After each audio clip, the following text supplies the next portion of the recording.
WD-40 ക്ലീനറൊക്കെ burn ആവണ കൊണ്ടാണ് വണ്ടി സ്റ്റാർട്ട് ചെയ്തപ്പോൾ സ്മോക്ക് വന്നിട്ടുണ്ടായിരുന്നത്. അപ്പോൾ വണ്ടി സ്റ്റാർട്ട് ചെയ്തതിന് ശേഷം വേറെ പ്രശ്നം ഉണ്ടായിരുന്നത് ത്രോട്ടിൽ വർക്ക് ചെയ്യണ്ടായിരുന്നില്ല.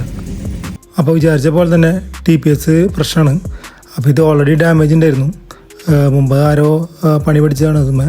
പക്ഷെ വണ്ടി മുമ്പ് റണ്ണിങ് ആയിരുന്ന കാരണം അത് കുഴപ്പമുണ്ടാവില്ലെന്നാണ് നമ്മൾ വിചാരിച്ചത്. ഇപ്പോൾ എന്തായാലും അത് മാറ്റണം. എന്തായാലും ത്രോട്ടിൽ ബോഡി ഊരി നന്നായി. കാരണം ഇത് ഞാൻ ക്ലീൻ ചെയ്ത ത്രോട്ടിൽ ബോഡിയാണ്. ഇപ്പോൾ ഈ അവസ്ഥയിലാണുള്ളത്. അപ്പോൾ എന്തായാലും ഡൗട്ട് തീർക്കാനായിട്ട് ഫ്യൂൽ പമ്പ് ഒന്ന് ഊരി നോക്കാം. അപ്പോൾ ഫ്യൂൽ ടാങ്കിൻ്റെ ഉള്ളിൽ ഡെപ്പോസിറ്റ്സ് ഉണ്ട്. അപ്പോൾ സംഭവം എന്താണെന്ന് വെച്ചാൽ ഞാനിത് ഓൾറെഡി ക്ലീൻ ചെയ്ത ടാങ്കാണ്. പക്ഷേ ഇതിൽ സ്റ്റിക്കി ആയിട്ട് ഡെപ്പോസിറ്റ്സ് ഉണ്ടായിരുന്നു. അപ്പോൾ 95 പെട്രോൾ യൂസ് ചെയ്തപ്പോൾ അതിൻ്റെ അഡിറ്റീവ്സൊക്കെ ചെന്നിട്ട് ആ സ്റ്റിക്കി ആയിട്ടുള്ളതൊക്കെ ഇളകി. അപ്പോൾ എന്തായാലും ഈ ടാങ്കും ടോട്ടൽ ബോഡിയും ഇഞ്ചക്ടറൊക്കെ വീണ്ടും ക്ലീൻ ചെയ്യണം. അടുത്ത പണി കിട്ടിയത് കൂളൻ്റിലേക്കാണ്. അപ്പോൾ അത് തെർമോസ്റ്റാറ്റിൻ്റെ ഹൗസിങ്ങിൽ നിന്ന് ലീക്ക് വരുന്നത്. ആ ഹൗസിങ് ഊരിയൊക്കെ ഇപ്പോൾ തെർമോസ്റ്റാറ്റ് കാണാനില്ല. ഇത് മുമ്പ് ആരോ കട്ട് ചെയ്തിട്ടേക്കാണ്.